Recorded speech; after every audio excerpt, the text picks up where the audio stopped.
একটা গেলাম, সেটাই তো ভালো ছিল। তুমি আবার অন্য জায়গায় গেছো। খানসাইম বাদিন আনা ইজি। এটা রহিম ভাই না? ওয়াকফ বাদিন কাল্লাম মদির মদির ওয়াল্লাহ ওয়াল্লাহ আনা খানসাইম বাদিন ইজি। ওকে মাসালাম। মুমকিন মিন পারভেজ মিন হুর মোহাম্মদ। ভাই আপনি এসব কি কইতাছেন? আমি তো কিছুই বুঝতাছি না। ইংরেজিতে না কই একটু বাংলাতে কন। ও আচ্ছা, বুঝতে পারছি। কইতেছি তুই পারভেজ না?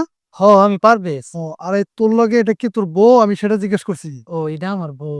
ও, আহ, আফসোস, তুই আর পরিবর্তন হলি না, সে আগের জায়গায় রয়ে গেলি। তোরে তো তখনই কইছিলাম বিদেশ বুদেশ যা, নিজের একটু পরিবর্তন কর। আমরা গরিব মানুষ, আমরা বিদেশ কেমনে যাম? এত টাকা কি আমাদের কাছে আছে?